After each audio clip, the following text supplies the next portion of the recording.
தெரிவித்துக் கொள்கிறோம். இந்த நேரலை சத்சங்கத்திற்கு அனைவரையும் அன்போடு அழைக்கிறோம். நடந்து கொண்டிருக்கின்ற இந்த பகவத்கீதையிலிருந்து நவரத்தினங்கள் எனும் சத்சங்கமானது இன்று 2வது ஸ்லோகத்தில் ஆரம்பிக்கும். தொடர்ந்து நமது மாவட்ட ஆன்மீக ஒருங்கிணைப்பாளர் டாக்டர் பாலகிருஷ்ணன் சாய்ராம் அவர்கள் பேசுவார். சாய்ராம். வசுதேவ சுதம் தேவம் கம்சச்சாணூர மர்தனம் தேவகி பரமானந்தம் கிருஷ்ணம் வந்தே ஜெகத்குரும் ஈஸ்வரி பரமானந்தம் சாய் கிருஷ்ணம் வந்தே ஜெகத்குரும். பகவானுடைய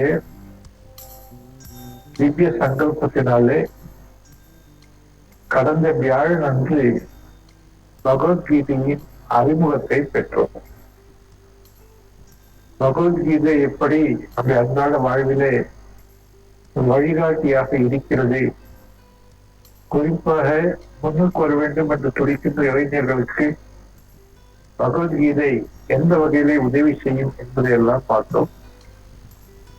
ஒரு ஸ்லோகத்தை பார்த்தோம். 6வது அத்தியாயம் 5வது ஸ்லோகம். உத்தரே ஆத்மனாத்மானம் ஆத்மனாம் அவசாதையே ஆத்மைவ சாத்மனோ பந்து ஆத்மைவ ருபராத்மன. வாழ்க்கையிலே எப்படி முன்னுக்கு வர வேண்டும், எப்படி வெற்றி பெற வேண்டும், சொந்த முயற்சியினாலே முன்னுக்கு வர வேண்டும் என்று பார்த்தோம். யாரையும் சார்ந்திருக்காமல் தன் சொந்த காலிலே நிற்க வேண்டும். எந்த காரணத்தை கொண்டும் தன்னைத்தானே பழித்துக் கொள்ளக்கூடாது. தன்னுடைய மனமே தன்னுடைய உற்ற நண்பன், தன்னுடைய மனமே மோசமான எதிரி என்ற கருத்துக்களை எல்லாம் பார்த்தோம்.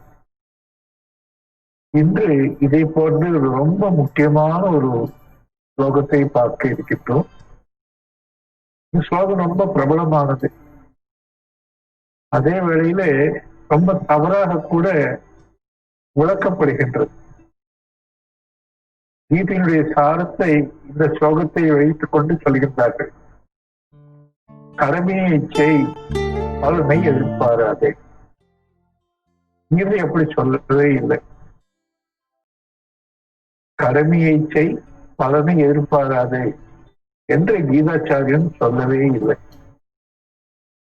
காமன் சென்ஸ் என்பார்கள், பொது அறிவு. யாராவது பலனை எதிர்பார்க்காமல் ஒரு செயலிலே ஈடுபடுவார்களா?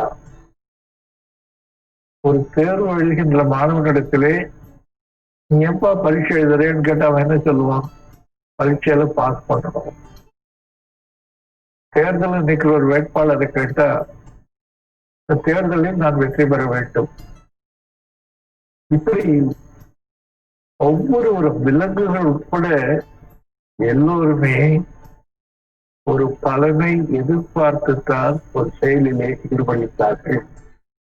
ஆகவே பலனை எதிர்பாராமல் கடமையை செய் என்று சொன்னால் அது பொது அறிவுக்கு கொஞ்சம் முரணா இருக்கு.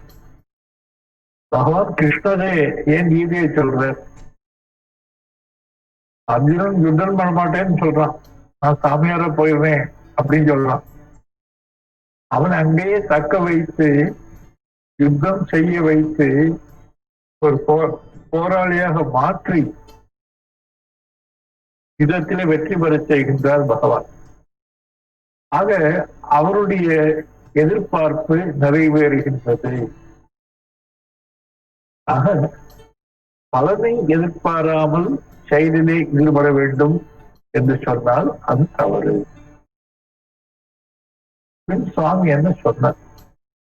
இந்த ஸ்லோகத்தை நம்ம ஆழமா பார்த்தா நல்லா புரியும். இந்த ஸ்லோகத்துல சில முக்கியமான கருத்துக்கள்லாம் வரப்போறது. கர்மம், கர்ம பலம், கர்ம யோகம், பிரசாத புத்தி, பரிபூர்ண சரணாகதி, மன அழுத்தத்திலிருந்து விடுதலை ஆகிய கருத்துக்கள் எல்லாம் இந்த ஸ்லோகத்தில் நாம் பார்க்க இருக்கின்றோம். முதல்ல ஸ்லோகத்தை பார்ப்போம். இது பால விகாஸ் பாடத்திட்டத்துல இருக்கு. கர்மண்யேவாதிகாரஸ்தே மா பலேஷு கதாச்சன மா கர்ம பலஹே துர்போஹோ மா தே சங்கோஸ்வ கர்மணி. இதுதான் ஸ்லோகம். முதல்ல வருது கர்மண்யேவாதிகாரஸ்தே, தே உனக்கு, கர்மணி ஏவ அதிகாரா அஸ்தி, செயலை செய்கின்ற அதிகாரம் மட்டுமே உனக்கு இருக்கின்றது. மா பலேஷு, பலனிலே இல்லை. மா கர்ம பல ஹேதுர்போகு, இந்த பலனுக்கு காரணமாக நீ இருந்து விடாதே. மா சங்கோத்ஸ்வ கர்மணி, அதற்காக செயலை ஆற்றாமல் இருந்து விடாதே. முதல்ல பார்ப்போம். கர்மணி ஏவ அதிகாரத்தை, இதுக்கு என்ன அர்த்தம்னா, ஒரு செயலை செய்ய வேண்டுமா செய்ய வேண்டாமா அப்படி தீர்மானம் செய்கின்ற உரிமை, அதிகாரம் உனக்கு இருக்கின்றது. எதை எண்ண வேண்டும், எதை பேச வேண்டும், எதை செய்ய வேண்டும், இத்தனை அதிகாரமும் உனக்கு இருக்கின்றது. நீ தேர்ந்தெடுக்கலாம். இப்ப +2ல ஒரு பையன் பிசிக்ஸ், கெமிஸ்ட்ரி, மேத்தமேட்டிக்ஸ், இல்லாட்டா பயாலஜி, இல்லாட்டா காமர்ஸ், அவனுக்கு என்ன விருப்பமோ அந்த பாடத்திட்டத்தை அவன் தேர்ந்து எடுக்கலாம். Choice is his. பரமாத்தான் சொல்ற, அவனுக்கு நிறைய சாய்ஸ் இருக்குப்பா. செயலை செய்வதிலே நிறைய சாய்ஸ் இருக்கு. அவன் நினைச்சா செய்யாமே இருக்கலாம், இன்டர்வியூக்கு போகாமே இருக்கலாம். அவனுடைய சாய்ஸ். கர்மணி ஏவ அதிகாரத்தே மா பலேஷு, பலனில் அல்ல. பலனில் அல்ல அப்படின்னா என்ன அர்த்தம்னா, இந்த பலன் இப்படித்தான் இருக்க வேண்டும் என்று அவன் தீர்மானம் செய்ய முடியாது. சாமி இந்த இடத்துல ஒரு விளக்கம் கொடுக்கிற, மா பலேஷுன்னு சொன்னாரே தவிர நான் பலேஷுன்னு சொல்லல. அவனுக்கு பலனிலே உரிமை கிடையாதுன்னு கீதை சொல்லல. ஏனென்றால் ஒரு செயலை செய்தால் அவருடைய பலனை அவன் நல்லதோ கெட்டதோ அனுபவித்தே ஆக வேண்டும். மா பலேஷு என்றால் அவனுடைய கர்மத்தின் பலன் இப்படித்தான் இருக்க வேண்டும் என்று அவன் தீர்மானிக்க முடியாது. என்ன காரணம்? சுவாமி புதுசா எதுவுமே சொல்லல. சின்ன உதாரணத்துக்கு எடுத்துக்கோம். தேர்தல் வருது. தேர்தல் வரும் பொழுது எனக்கு பிடித்த ஒரு கட்சி, பிடித்த ஒரு வேட்பாளர், நான் ஓட்டு போடுறேன். அவர் ஜெயிக்கணும்னு சொல்லித்தான் ஓட்டு போடுறேன், எதிர்பார்த்து தான் ஓட்டு போடுறேன். ஆனால் ரிசல்ட் என்ன ஆகுது? அந்த கேண்டிடேட் ஜெயிக்கிறது இல்லை, வேற யாரோ ஜெயிக்கிறார். என்ன காரணம் என்றால், இந்த வேட்பாளருக்கு எதிராக நின்ற வேட்பாளருக்கு ஆதரவு அதிகம். பெரும்பான்மையான மக்கள் அவரை விரும்பினார்கள். அப்போ சுவாமி பரமாத்மா சொல்ற, செவரல் ஃபேக்டர்ஸ் கான்ட்ரிபியூட், நிறைய காரணிகள் ஒரு விளைவை தீர்மானிக்கின்றது. நீ மட்டும் ஃபீல்டில் இல்லை. கிரிக்கெட்ல கேப்டன் மட்டும் நல்லா விளையாடினா போறது. யாரெல்லாம் செயலாற்றுகிறார்களோ அனைத்து பேருடைய முயற்சியின் விளைவாக ஒரு பலன் ஏற்படுகின்றது. ஆகவே உன்னுடைய ஒரு செயலால் மட்டுமே அந்த விளைவு ஏற்படாது. பலேஷு. சுவாமி தயானந்தா ரொம்ப அழகா சொல்ற, ஒரு கர்மத்தை செய்தால் அந்த பலன் நீ எதிர்பார்த்தபடி இருக்கலாம், அல்லது எதிர்பார்த்ததை விட மோசமாக இருக்கலாம், அல்லது எதிர்பார்த்ததை விட இன்னும் அதிகமாக இருக்கலாம். Can be even better. உதாரணம் சொல்றேன். ஒரு நிகழ்ச்சி நடக்கிறது மண்டபத்துல. நிகழ்ச்சி முடிஞ்சு நீ அந்த மண்டபத்துல இருந்து ரோட கிராஸ் பண்ணி ஒரு பஸ் ஏறி போனோம். எங்களுடைய செயல் என்ன? ரோட கிராஸ் பண்ணி பஸ்ஸை பிடிக்கிறது. இன்னும் 3 விதமாக நிகழ்வுகள் நடக்கலாம். முதலாவதாக, நீ ரோட கிராஸ் பண்ணும்போது அங்கு யமனுடைய வாகனம் அங்க வரலாம். யமனுக்கு என்ன வாகனம்? யமகா. இந்த யமகா வந்து உன்னை தூக்கி போடலாம். நீ வீட்டுக்கு போக மாட்டே, ஆஸ்பத்திரிக்கு போக. இது ஒரு விளைவாக இருக்கலாம். அல்லது நீங்க பஸ்ஸுக்காக ரோட்ல நிற்கும் போது சாய் பிரசாத் அவன் கார் எடுத்துருவான், தாத்தாவோட கார் எடுத்துட்டு வரலாங்க. நான் உங்களுக்கு லிப்ட் கொடுக்குறேன் சொல்லி அவன் லிப்ட் கொடுத்து நீங்க பஸ் சவாரியை விட்டு கார் சவாரி செய்து நீங்க நினைக்கிற இடத்துக்கு போகலாம். அந்த முதலாவது என்ன பார்த்தோம்?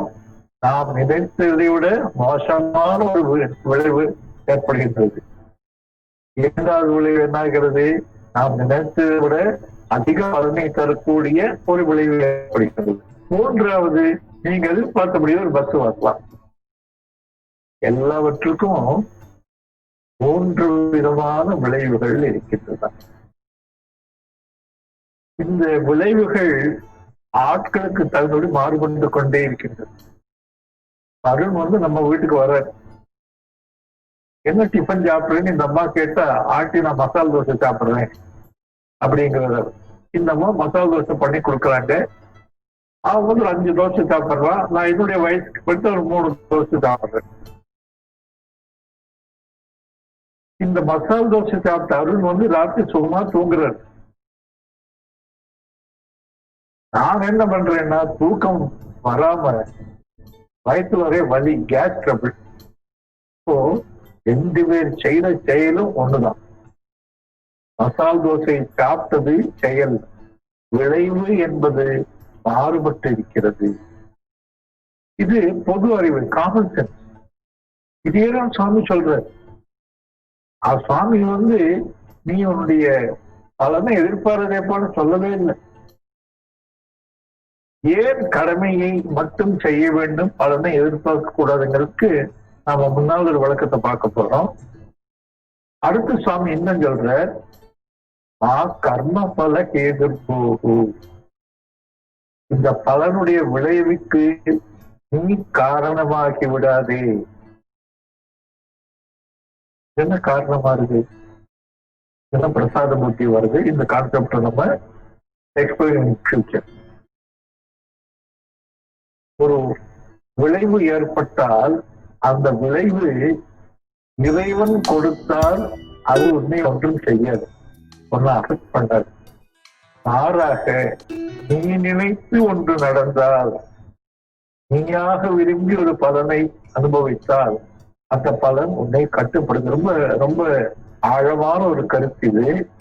இந்த கர்மா தியரியை பற்றி முதல் நாளைக்கே டாக்டர் கோவிந்தராஜ் பேசினார்.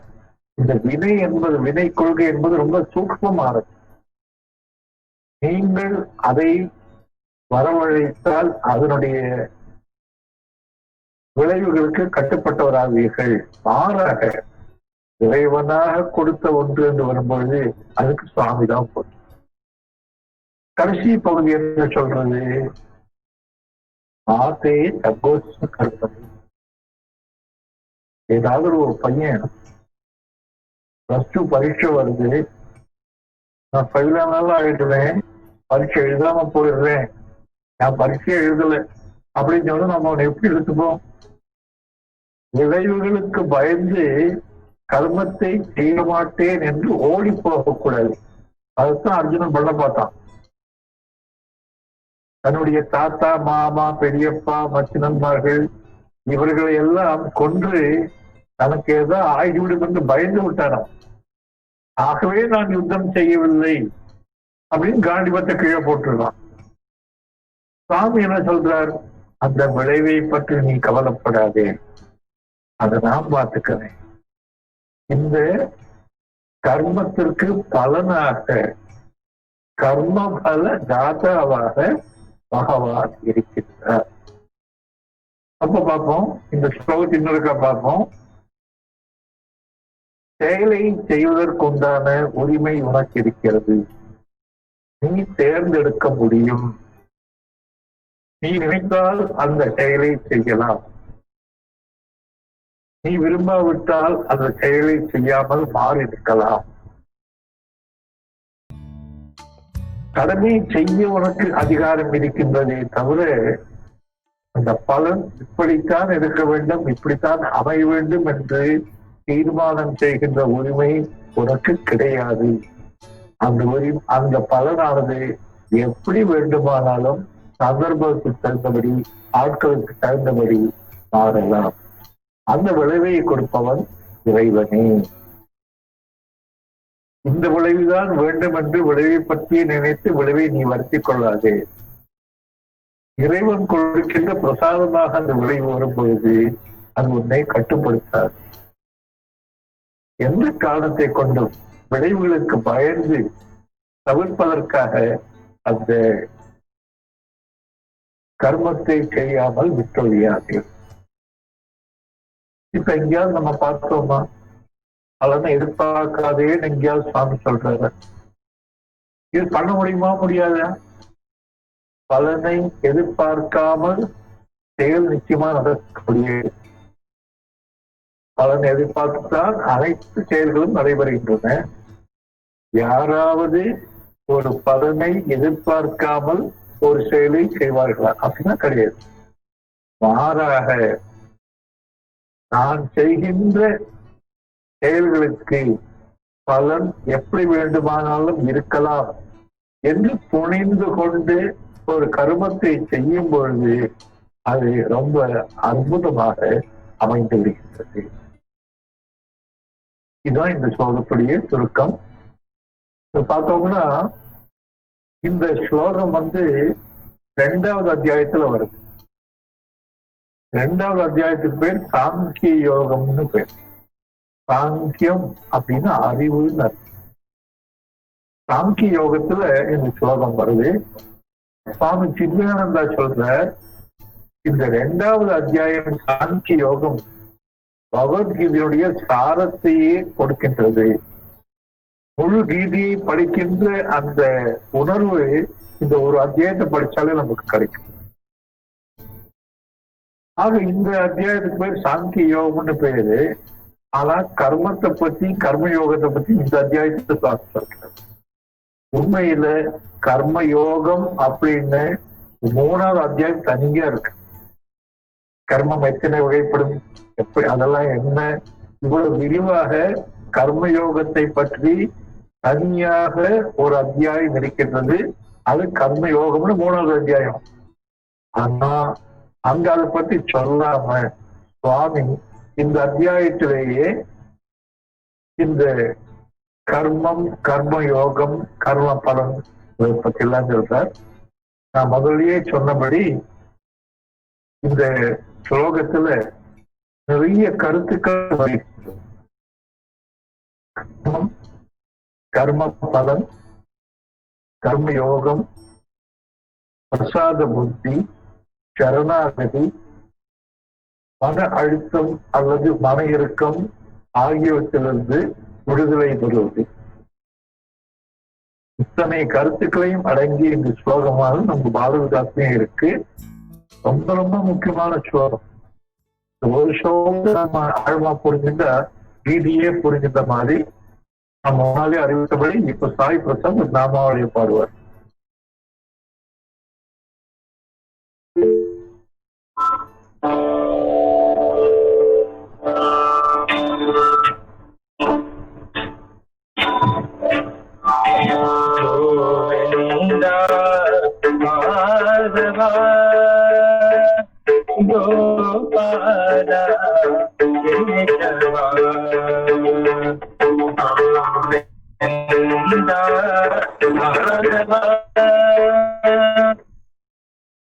गोपाल जय नंद कुंद नंद गोविंद राधे गोपाल जय नंद कुंद नंद गोविंद राधे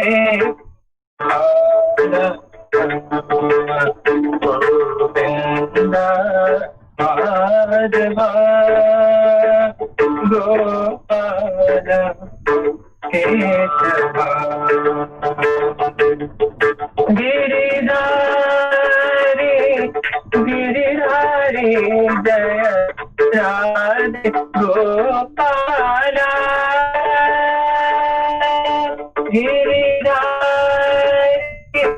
गिरिधारी जय राधे गोपाल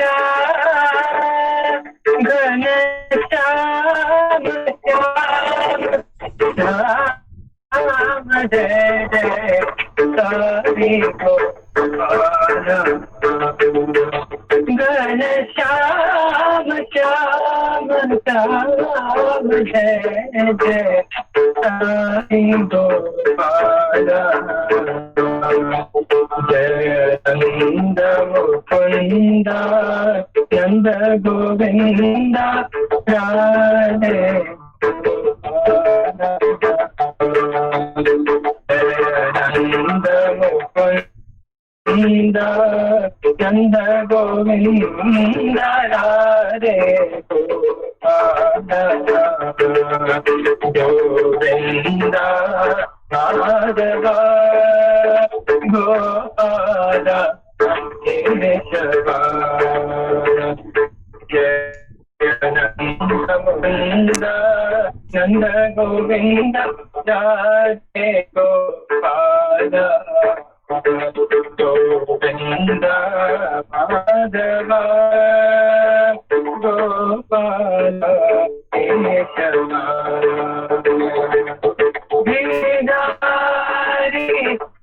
गिरिधारी जय राधे गोपाल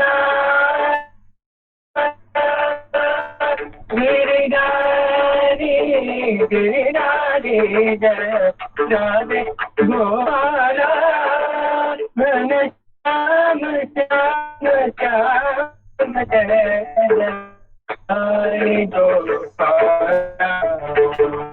घन श्याम श्याम श्याम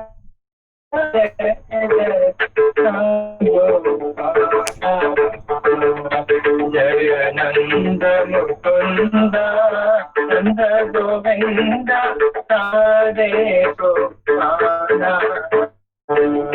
जय नंद मुकुंद नंद गोविंद राधे गोपाल गोविंद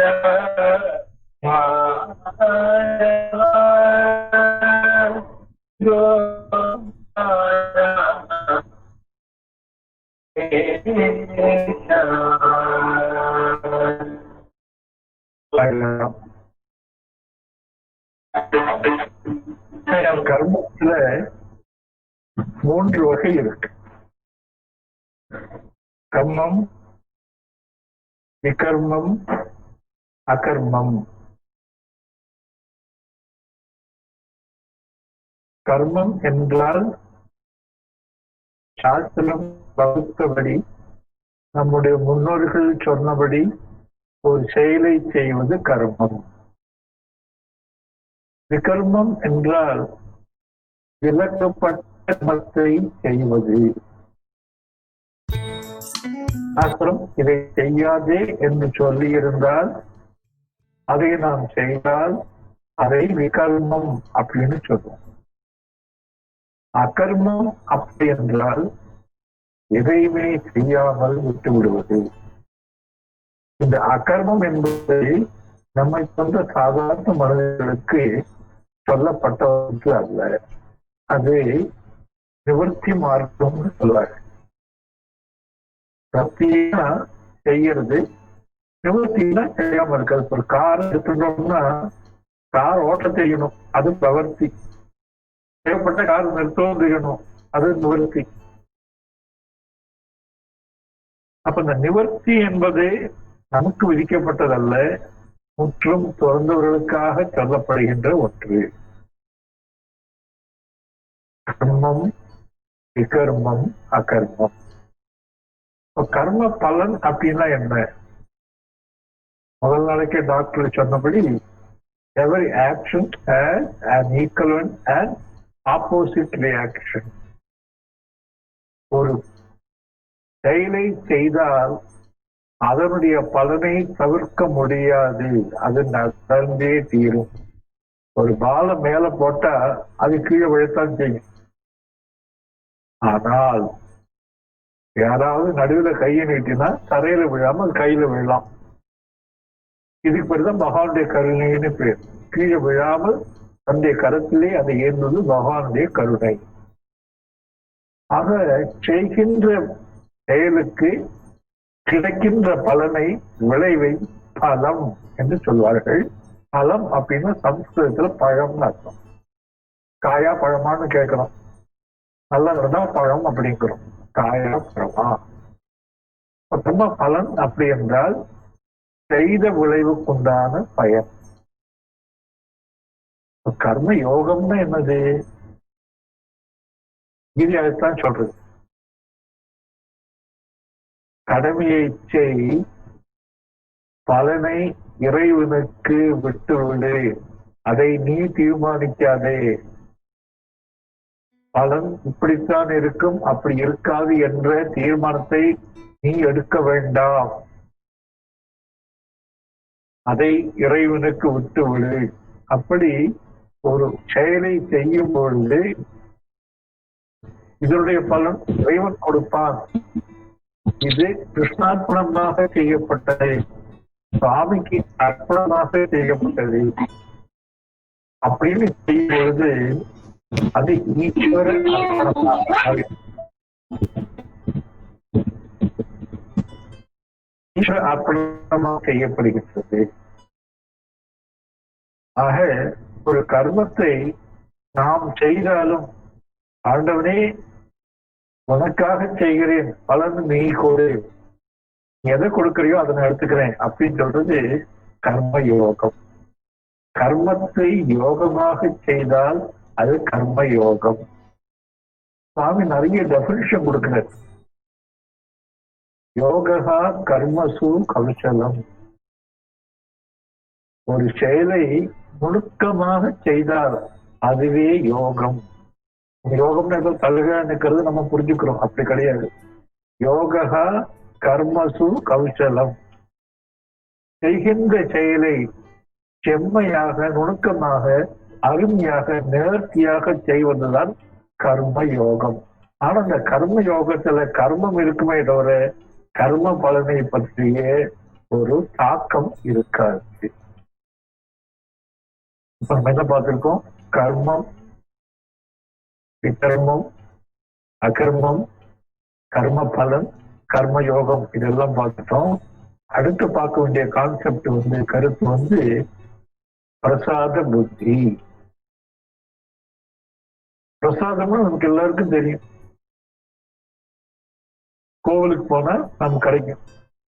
அது ரெண்டு விதமா இருக்கு. என்னுடைய பொண்ணு கோவிலுக்கு போயிட்டு வரும்போது ரெண்டு கையிலையும் புளியோதரை, சக்கரை பொங்கல் எல்லாம் வாங்கிட்டு வரேன். அது எதிர்பார்த்து நான் உள்ள போறேன், கோவிலுக்குள்ள போறேன். பட்டர் என்ன பண்றாரு? துளசி மட்டும் எனக்கு கொடுக்குறது. இது பிரசாதம். அதாவது சாமி எதை கொடுத்தாலும் ஏற்றுக்கொள்வது பிரசாதம். சுவாமி நமக்கு நல்லதை கொடுத்தால் அதை பிரசாதமாக எடுத்துக்கொள்ள வேண்டும். ரொம்ப சின்னதாக கொடுத்துட்டாரு, தாங்க முடியாத ஒரு கஷ்டத்தை கொடுத்தா அது மகா பிரசாதமா எடுத்துக்கணும்.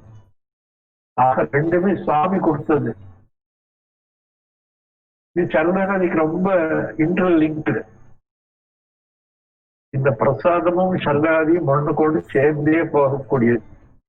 இப்ப பிரசாதம்னு என்ன பார்த்தோம்? பிரசாத புத்தி என்றால் இறைவன் எந்த விளைவை கொடுத்தாலும் அதை ஏற்றுக்கொள்ளக்கூடிய பக்குவம் வரும். இந்த பக்குவம் வரக்கு ரொம்ப நாளாகும், எடுத்தோடனே வராது. சோர்ந்து போயிடுறோம். ஏதோ பரீட்சை எழுதணும், ரேங்க் எதிர்பார்க்கிறோம், ரேங்க்ல ஒரு மார்க் கம்மியா இருக்கு. சோர்ந்து போய் பரீட்சை எழுத மாட்டேன்னு சொல்லக்கூடாது. சாமி கொடுத்த பிரசாதம் இவ்வளவுதான். இந்த சாமிக்கு என்ன பிரசாதத்தை கொடுக்கணும் தெரியும். நாம் நினைப்பதை விட பகவான் நன்றாக யோசித்த பிறகுதான் நமக்கு ஒரு விளைவை கொடுக்கின்றார். நம்ம நினைக்கிறபடியெல்லாம் அவர் கொடுக்கறது கிடையாது. நம்ம எல்லாரும் நினைச்சுப்போம். கை இந்த லிமிட் சொல்லுவார்கள், ஆகாயமே இல்லை, இப்படி இல்லை எனக்கு வேணும். சாமி என்ன பண்ற, முக்காலத்தையும் பார்க்கிறார். கடந்த காலம், நிகழ்காலம், வருங்காலம் எல்லாத்தையும் பார்த்து அவரா முடிவு பண்றார்.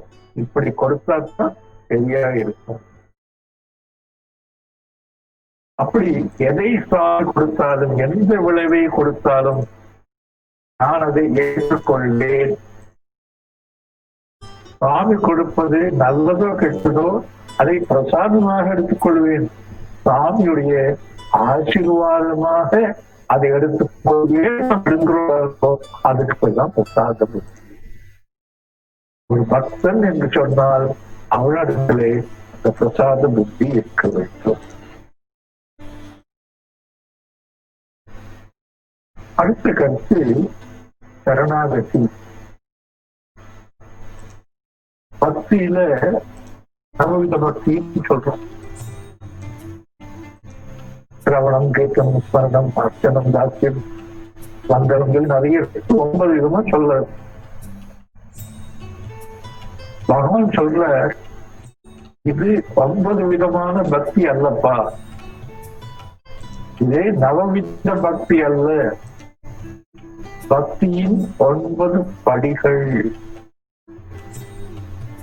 என்ன வருது, சிரவணம்னு வருது. யாரோ போற பக்கம் சாய்பாபா அப்படின்னு சொல்ற, அதான் காது வாங்கிக்கிறேன். சிரவணம்.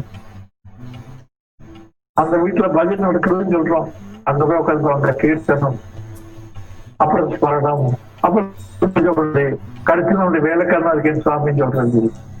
சத்தியம், சுவாமி நீயே என்னுடைய நண்பன், பகவான் நண்பனாக ஏற்றுக்கொள்ளக்கூடிய ஒரு பக்குவம். இது சத்தியம். கடைசியில பார்த்தா அதை ஆத்ம நிவேதனம் என்று சொல்வார். ஆத்ம நிவேதனம் அப்படின்னா சரணாகதின்னு அர்த்தம். தன்னையே பகவானுக்கு அர்ப்பணம் செய்து கொள்வது. அப்படி அர்ப்பணம் செய்த பிறகு நான் வேற, சுவாமி வேற கிடையாது. அங்க இருப்பது அத்வைதம். நான் செயலை செய்வது போல இருந்தாலும் அந்த செயலை இறைவன் செய்கிறான். நான் கர்த்தா அல்ல, பகவானே கர்த்தாவாக இருக்கின்றார். அவரே போக்தாவாக இருக்கிறார், அவரே அனுபவிக்கிறார், அவரே கர்மபல தாத்தாவாக இருக்கிறார். அப்போ சரணாகதி உயர்ந்த நிலை என்னன்னு பார்த்தா பிரசாத புத்தி. சாமி எதை செய்தாலும் என்னுடைய நல்லதற்காகவே செய்கின்றார். இந்த கன்விக்ஷன் ரொம்ப கஷ்டம். இந்த கன்விக்ஷன் வந்துட்டா அப்படி நம்ம சாமி பத்தி கம்ப்ளைண்டே பண்ண மாட்டோம். சாமி 50 வருஷமா என்னுடைய பக்தனா இருக்கேன், என்ன நீ கஷ்டப்படுத்தே, நீ செய்த கர்மம் அந்த சாமியை பார்த்து இவ்வளவு கம்மியா பண்ணி கொடுத்திருக்க. நீ எதை செய்தாலும் என்னுடைய நன்மைக்காகவே செய்வாய். சாமி வந்து நமக்கு கெடுதலை செய்ய மாட்டார் அப்படின்னு நினைத்து கொண்டு எது நடந்தாலும் அது நன்மைக்கே. Everything is for good. ஏன்னா இந்த பகவானுடைய சங்கல்பம், நம்மளுடைய சங்கல்பம் அல்ல. நம்ம சின்ன மூளையை வச்சு நிறைய யோசிக்கிறோம். அந்த பகவான் சர்வாந்தரியான சர்வ சக்தர், அவருக்கு திங்கிறது ஒண்ணுமே கிடையாது. ஆக அவர் வந்து அவருடைய திவ்ய சிருஷ்டியினாலே திருஷ்டியினாலே யோசனை செய்து நமக்கு ஒரு பலனை கொடுத்தால் அதுவே எனக்கு நல்லது என்று சரணாகதி செய்வதுதான் உண்மையான சரணாகதி. இன்னொரு கான்செப்ட் இருக்கு. மன அழுத்தம், மன இறுக்கம் ஆகியவற்றிலிருந்து விடுதலை வருவது. விஜய் சாய் ஒரு பாட்டு பாடுவார்.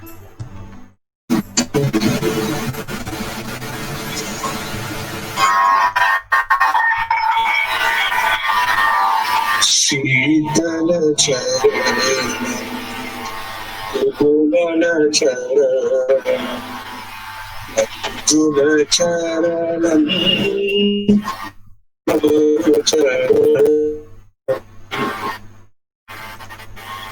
சீதல சரணம் கோமல சரணம் மஞ்சுள சரணம் மம குருச்சரணம் மிருதுல சரணம் அனுகிரக சரணம் மிருதுல சரணம் அனுகிரக சரணம் சத்குரு சரணம் சதா ஸ்மராமி சத்குரு சரணம் சதா ஸ்மராமி வேத மாதா சாய் குரு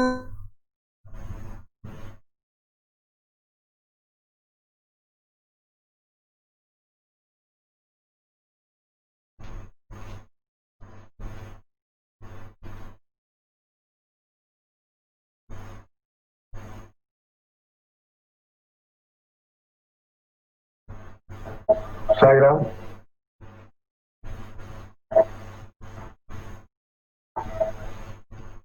மன அழுத்தம் அப்படின்னா என்ன?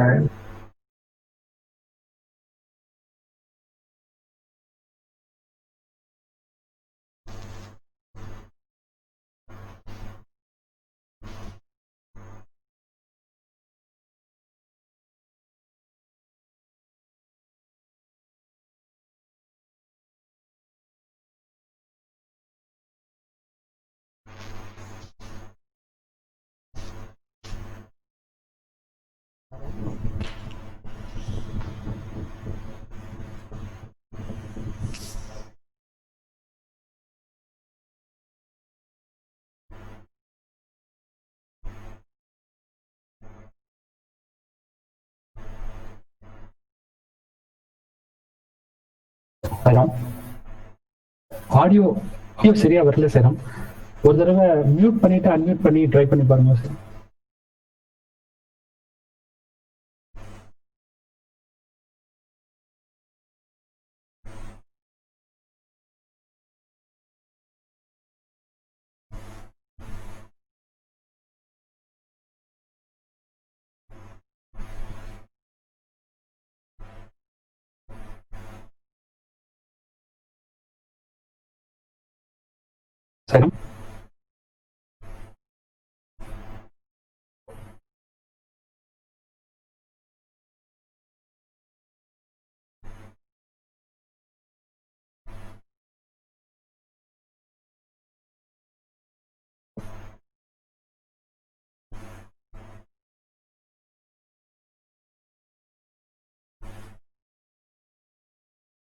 சரி, ஹெட்செட் வேணா கழட்டுறதுனா கழட்டிடுங்க sir.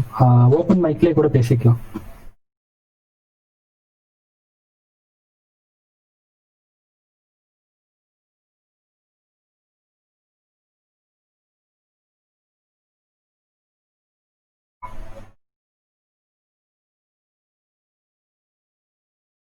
Sairam everyone, sorry for the inconvenience. கொஞ்சம் ஆடியோ இஷ்யூ இருக்கு. So we'll be started out soon. Session will continue now. Sairam. Sairam தொடர்ந்து பேசலாம் சார். சாய்ராம் கேக்குறதா? இன்னொரு செஷன் வந்து லாக் அவுட் பண்ணிடலாம் சார். லேப்டாப்ல இருக்கிறத லாக் அவுட் பண்ணிட்டு மொபைல்ல பேசலாம் சார். தேங்க்யூ சாய்ராம். கேக்குறதா? கேட்குறது சார், நல்லா கேட்குறது. சாய்ராம் பேசலாமா? பேசலாம் சாய்ராம், நல்லா கேட்கறது, தொடர்ந்து கேட்கறது.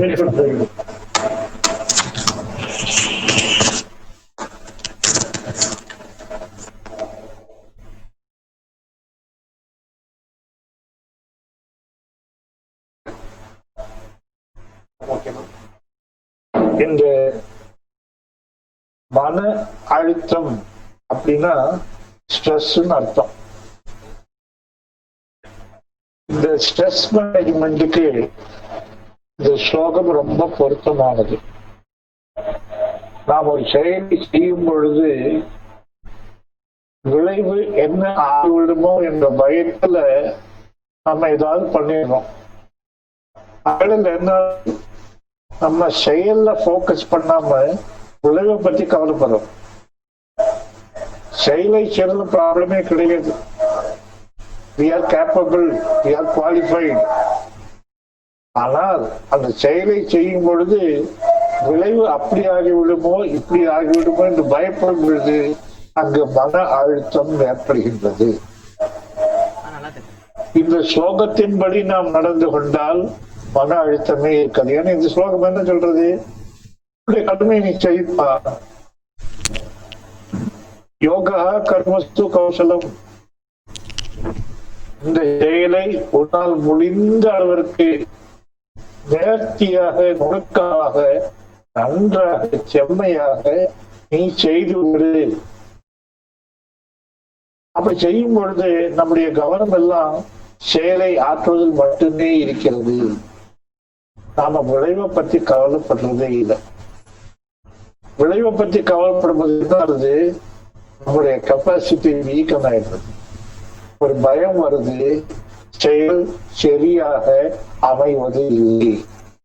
மாறாக நான் கடமையை செய்கின்றேன், சரணாதி செய்துவிட்டேன், மகானுடைய கருணையினாலே எல்லாம் நன்றாக நடக்கும்.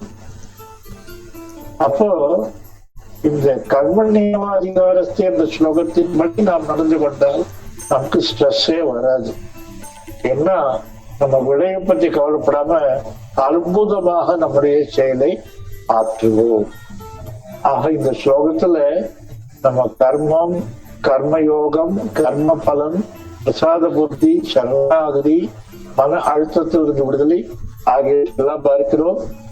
இந்த ஸ்லோகத்தை இளைஞர்கள் நிச்சயமாக மனப்பாடம் செய்து கொள்ள வேண்டும். மனப்பாடம் செய்வதோடு அல்லாமல் இந்த ஸ்லோகத்தின்படியே நடந்து கொள்ள வேண்டும். ஜெய் சாய்ராம். கேள்விகள் இருந்தா கேட்கலாம்.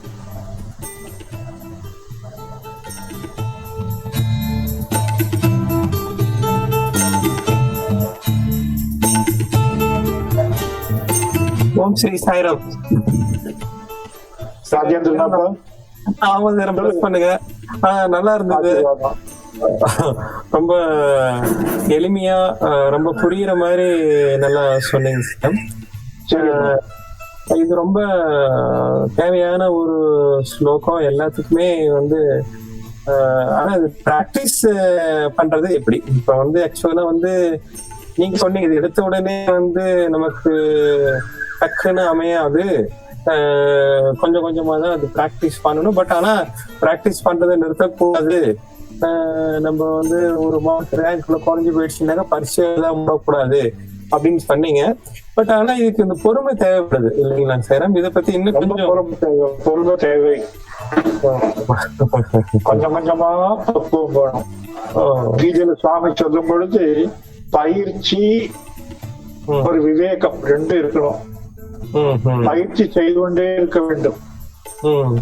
இன்னொன்னு புரிஞ்சுக்கணும், இப்படி நடந்து கொண்டால் நமக்கு எந்த அழுத்தமும் ஏற்படாது, விளைவுகள் அப்படியே நடக்குங்கிற நம்பிக்கை வேணும். மேல அந்த விசுவாசம் வரணும். அப்படி நம்ம சத்சங்கத்தில் ஈடுபட இந்த விசுவாசம் நல்ல ஆழமாக நமக்கு ஏற்படும். சாய்ராம். சாய்ராம்.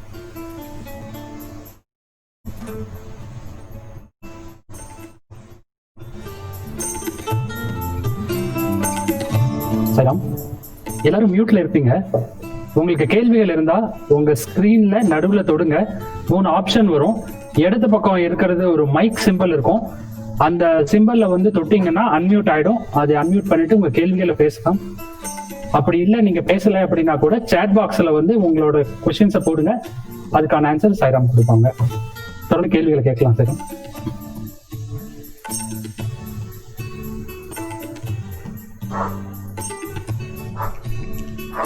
குஜராத் சாய்ராம். சார் இருக்காது லைன்ல இருக்கு.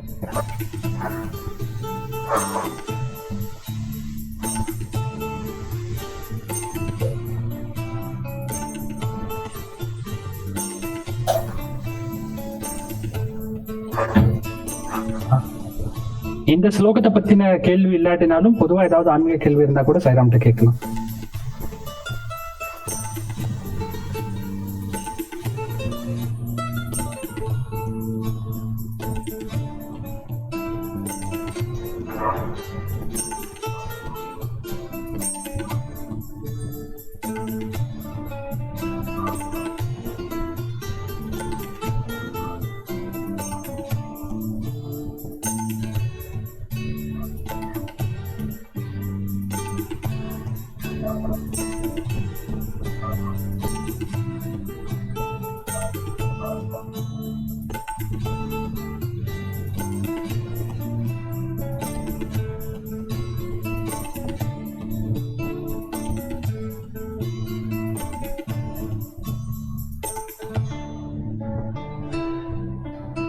சாய்ராம்.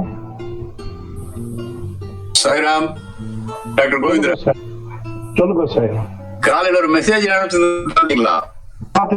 பார்த்தேன். இது ரிலேட்டடா தான். ஆமா, கொஞ்சம் அதாவது நீங்க அனுப்பியிருந்தது வந்து அர்ஜுனனுக்கு ஒரு குழப்பம் வந்துடுறது. ஒரு பக்கம் கர்மத்தை பண்ணுன்னு சொல்றீங்க, இன்னொரு பக்கம் ஞானத்தோட போய் எதையும் செய்யாம இரு அப்படிங்கிற எதை நான் ஃபாலோ பண்றதுக்கு அப்படின்னு ஒரு குழப்பம் வருது. கர்மமா ஞானமா அப்படின்னு. இந்த ஞானத்துக்கு வந்து சாங்கியம்னு பேரு. அப்ப சுவாமி சொல்றார், முதல் பழைய காலத்துல இருந்து 2 வழியை நான் விதிச்சிருக்கேன்ப்பா. ஒண்ணு வந்து கர்ம யோகம், அது ஆக்டிவா இருக்கிற பீப்புளுக்கு, செயலாற்றி குடிக்கிறவங்களுக்காக. இன்னொன்னு முற்றிலிருந்து ஞானிகளுக்கு ஞான யோகம். இதுல வந்து நம்மை போன்ற பக்தர்களுக்கு ரொம்ப உகந்தது இந்த கர்ம யோகம். ஆக இந்த 3வது அத்தியாயம் முழுக்க முழுக்க கர்ம யோகம் தான் வரும். சாய்ராம். சாய்ராம்.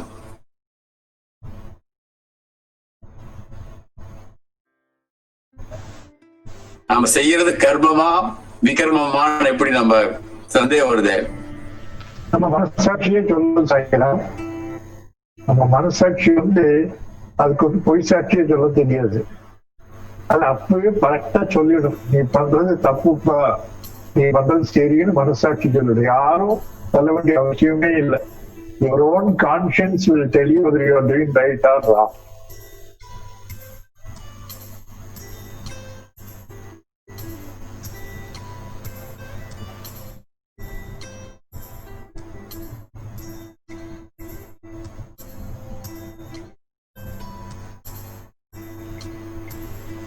அருண்.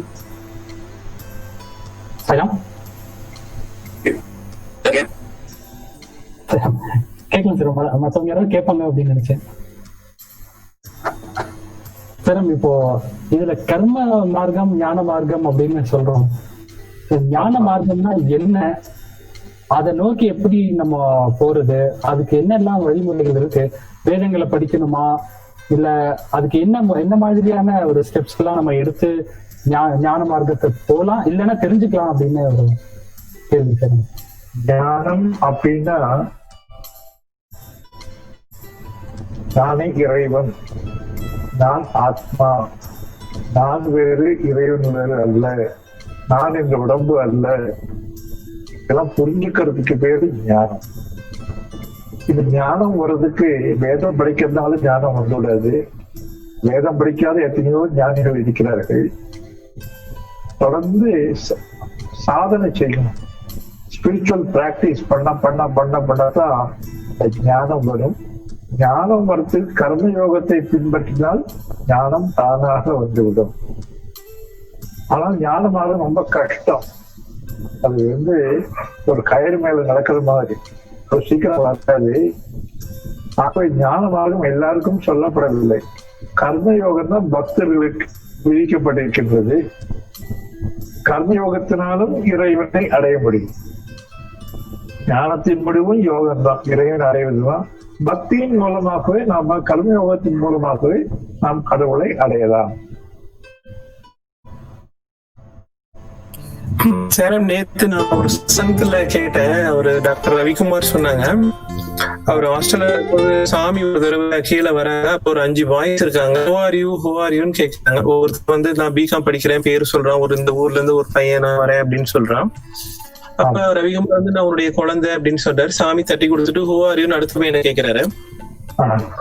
அவன் வந்து ஒரு 3 நாளைக்கு முன்னாடி சாமி சொன்ன அந்த சோகம் அது மாதிரி நான் கடவுள் அப்படின்றத வந்து ஃபீட்பேக் கேட்கிறார் போருக்கு நினைச்சிட்டு Swami you and I are one அப்படின்ற மாதிரி சொல்றான். நீங்களும் நானும் ஒண்ணுதான் அப்படின்ட்டு.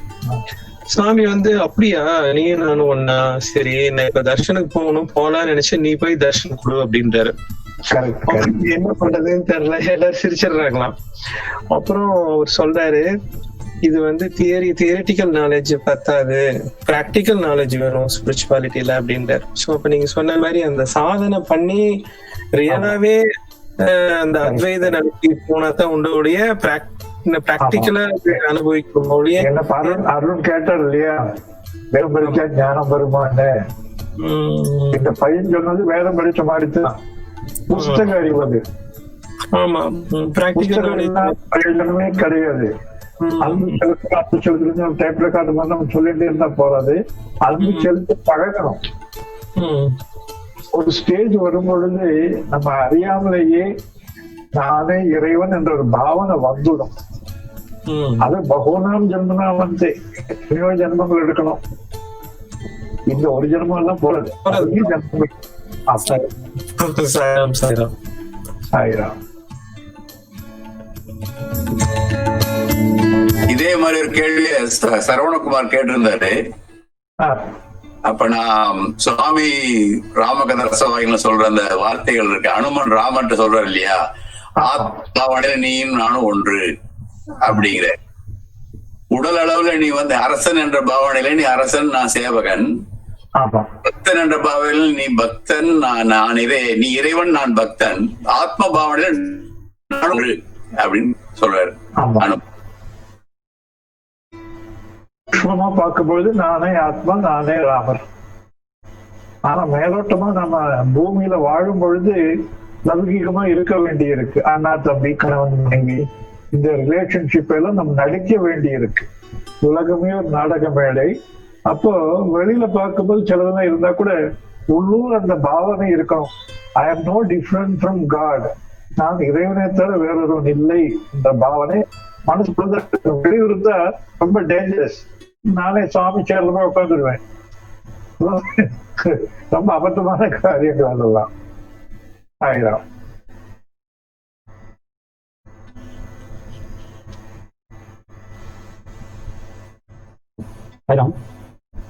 சொல்லுப்பா. சார் எனக்கு இன்னொரு சின்ன கேள்வி. நம்ம ஏற்கனவே நீங்க நிறைய வாட்டி சொல்லியிருக்கீங்க, இருந்தாலும் இன்னொரு வாட்டி தெரிஞ்சுக்கணும்னு ஒரு ஆர்வம். அந்த காயத்ரி மந்திரத்தோட ஒரு அர்த்தம் என்ன அப்படின்னு கண்டிப்பா நிறைய பேருக்கு தெரிஞ்சிருக்கும். கண்டிப்பா ஒரு சிலருக்கு வந்து இன்னொரு ரிமைண்ட் பண்ணலாம், இல்லைன்னா இன்னொரு இந்த மாதிரி தெரியாம இருப்பாங்க. ஒரு எக்ஸ்பிளனேஷன் ஏதாவது நம்ம சொல்ற இந்த காயத்ரி மந்திரம் வந்து சவிதா காயத்ரி, சூரியனை பற்றிய காயத்ரி. இது ரொம்ப செக்குலர் காயத்ரி, அதாவது எந்த மதத்திற்கும் சம்பந்தப்படாத ஒன்று. இந்த காயத்ரியில எந்த சாமியும் வருதில்லை, எந்த கடவுளும் வருதில்லை. ரொம்ப சுலபமானது. என்ன சொல்றது, ஓம்போர் ஓஸ்வகா. இந்த எல்லா உலகங்களையும் சிருஷ்டித்து பரிபாலித்து லயப்படுத்துவது நீயேதான்.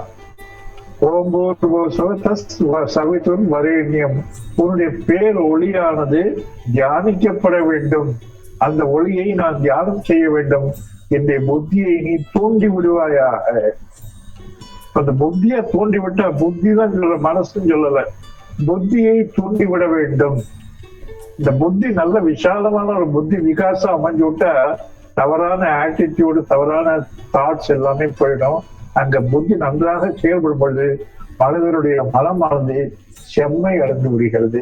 அவன் இறைவனாகவே மாறிவிடுகிறார். இந்த காயத்ரி என்பது நம்முடைய புத்தியை தூண்டி விடும்படி நாம் பகவானை வேண்டிக் கொள்வது. சாயிராம்.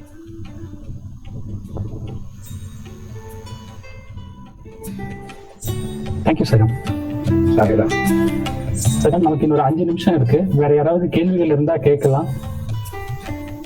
சாயிரம், வியாழக்கிழமை வந்து நம்ம கம்யூனிகேஷனை பத்தி பார்க்க போறோம். கம்யூனிகேஷன் உங்களுக்கு எல்லாம் தெரியும், தகவல் பரிமாற்றம். ஒரு பெரிய கம்பெனிலேயோ கவர்மெண்ட்லயோ சமூகத்திலேயோ தகவல் பரிமாற்றம் ரொம்ப முக்கியமானது. Communication is the life line, அது பிளட் சர்க்குலேஷன் மாதிரி. இந்த கம்யூனிகேஷன் எப்படி பண்றது, எப்படி பேசுறது, பிறரிடம் பேசுவது எப்படி என்பதை பற்றி சாமி சொல்றார். 17வது அத்தியாயம் 15வது ஸ்லோகம். அனுத்வேக கரவாக்கியம் ஆரம்பிக்கிறோம். அனுத்வேக கரவாக்கியம் சத்தியம் கிரேதம் செய்யுது அப்படின்னு வரும். இந்த ஸ்லோகத்தை நம்ம வியாழக்கிழமை அன்னைக்கு பார்க்க போறோம். இந்த கம்யூனிகேஷன் வந்து இளைஞர்களுக்கு குறிப்பாக ரொம்ப அற்புதமான ஒரு போதனை சாமி கொடுக்கிறார். One of the important lessons இந்த பகவத்கீதா. கண்டிப்பா எல்லாரும் இதுல கலந்து கொண்டு நிறைய கேள்விகள் கேட்கணும். கேள்விகள் கேட்கும்போது தான் எண்ணங்கள் சீரடையும், கருத்துக்கள் சரியாக பதியும். சாயிரா.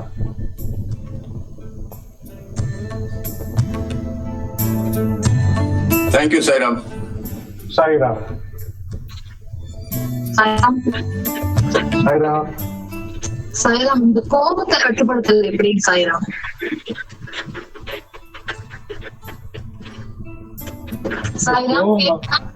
கேக்குறதுமா. கோபத்தை வந்து அவ்வளவு சீக்கிரம் கட்டுப்படுத்த முடியாதுமா. சாமி நிறைய வழி சொல்றாரு. கண்ணாடியில போய் பாரு அப்படிங்கிறாரு. நீ கோபம் போட்டு கண்ணாடியில போய் பாரு, இவ்வளவு அழகா இருக்கேன் பாரு. இவன்ட்ட தண்ணிய குடி அப்படிங்கிறார். இவன்ட்ட பேசாம போய் படுத்துக்கோ அப்படிங்கிறார். முக்கியமா இதுல நம்ம இன்னொன்னு என்ன பார்க்கணும்னா, கோவப்படுவதனாலே ஏற்படுகின்ற விளைவு என்னங்கிறத பார்க்கணும். கோவப்படுவதனாலே என்ன விளைவு ஏற்படுகின்றது? நட்பு போய்விடுகிறது, உறவுகள் சீர்கடுகின்றன, நம்மை பற்றிய மதிப்பு கட்டி விடுகின்றது. ஆக இந்த கோவப்படுறதுனால ஏற்படுகின்ற விளைவுகளை நன்றாக ஆராய்ந்து பார்த்தால், ஒரு தடவை கோவப்படுவோம், இன்னொரு தடவை கோவப்படுவோம், அப்புறம் கோவம் கொஞ்சம் குறையாது. அது மாதிரி கோவப்படாம இருக்கிறதுக்கு நல்ல வழி தியானம் பண்ணணும். தியானம் இருக்கிறதா ரொம்ப சிறந்த மருந்து. தியானம் பண்ண புரிய ஆரம்பிக்கும். இவனுக்கு இவ்வளவுதான் இருக்கு, இதுக்கு அவனால முடியாது, அவங்களுக்கு இன்னும் எதிர்பார்க்க முடியாது, அதனால அவனுடைய நிலை அப்படி அப்படின்னு சொல்லி நாமளே கோவப்படாம சுவிட்ச் ஆஃப் ஆயிடும். இது பயிற்சினால அவன் திடீர்னு வராது. இன்னொன்னு கோபம் நம்ம மீறி வரக்கூடியது. கோபம் வராது. கையை தட்டுனா தட்டிடுவீங்க, கோவப்படுனா கோவப்பட முடியாது. ஏன்னா கோபம் அதான் வருது. இந்த கோபம் வர்றதுக்கு காரணம் கோபத்துல விளைவுகளை பத்தி நம்ம யோசிக்காம இருக்காது. We should think about what are the consequences of our being angry. Sairam.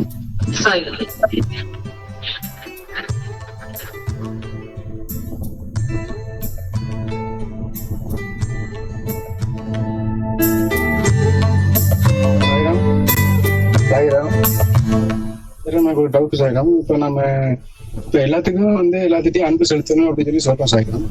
இப்ப நம்ம அந்த மாதிரி சார், நான் கார்த்திகேயன் பேசுறேன் சாய்ராம். சொல்லுங்க. ஒரு டவுட் சாய்ராம். இப்ப வந்து பாத்தீங்கன்னா நம்ம எல்லாத்து மேலேயும் ரொம்ப அன்பா இருக்கணும் அப்படின்னு சொல்லி நம்ம சொல்றோம் சாய்ராம்.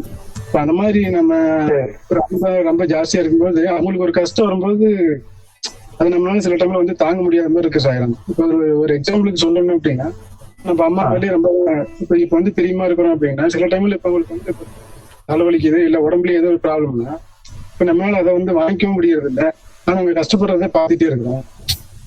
சமயத்துல நம்ம என்ன பண்ணணும்? இல்ல அவங்களோட கர்மா தான் அப்படின்னு சொல்லிட்டு விட்டுணுமா, இல்ல நம்ம போறாது, நம்மளால முடிஞ்சதா பண்ணணும். நமக்கு அந்த வேலை வந்தா நம்ம என்ன பண்ணுவோம்? இந்த தலைவலி போறதுக்கு நம்ம மாத்திரை ஏதாவது சாப்பிடுவோம் இல்லையா? அப்போ நமக்கு ரொம்ப அன்பானவர்களுக்கு ஏதாவது ஒரு துன்பம் வந்தால் அது நமக்கே ஏற்பட்ட துன்பமாக நினைத்து நாம் என்ன நிவாரணம் செய்வோமோ அதே நிவாரணத்தை அவர்களுக்கும் பண்ணணும். நம்ம முடிஞ்ச அளவுக்கு பண்ணணும். அதுக்கு மீறி நம்மளால பண்ண முடியாது. அதுக்கு மீறி ஏற்படுற விளைவை பத்தி கவலைப்படக்கூடாது. கர்மன் ஏவாதிகாரம். சாயிரம். சாயிரம்.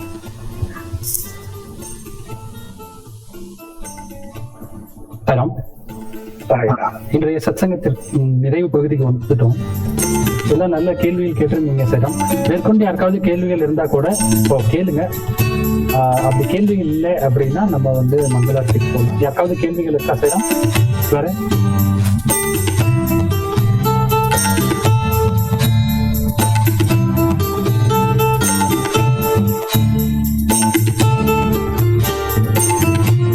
சாய்ராம், எல்லாருக்கும் நன்றி. இன்னைக்கு சத்சங்கத்துல கலந்துகிட்டு கண்டிப்பா இன்னும் நிறைய பேருக்கு சொல்லுங்க. ஒவ்வொரு வியாழக்கிழமை மாலை 6:30 7:30 மணி வரைக்கும், ஒவ்வொரு ஞாயிற்றுக்கிழமை மாலை 5 மணி முதல் 6 மணி வரைக்கும் நம் ஈரோடு மாவட்ட ஸ்ரீ சத்யசாய் சேவா நிறுவனத்தின் நேரலை சத்சங்கம் நடைபெறும். கண்டிப்பா சமிதியில இருக்கிற எல்லா உறுப்பினர்களுக்கும், பாலவிகாஸ் குரு, பாலவிகாஸ் குழந்தைகளுக்கும் கூட சொல்லுங்க. அவங்களுடைய பெற்றோர்களுக்கும் தகவல் சொல்லுங்க. கண்டிப்பா எல்லாரையும் வந்து சத்சங்கத்துல அட்டன் பண்ண சொல்லுங்க. அனைவருக்கும் நன்றி. இப்பொழுது மங்களாரத்தியுடன் இன்றைய சத்சங்கமானது நிறைவேறும். சாய்ராம்.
சாய்ராம்.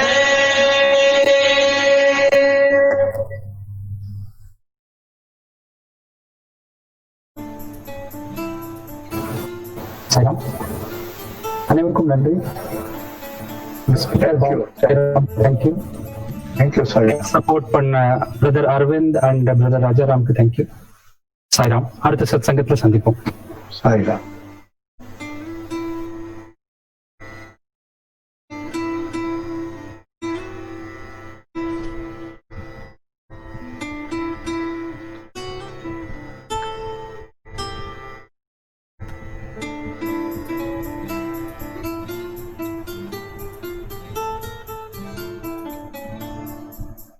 Thank you.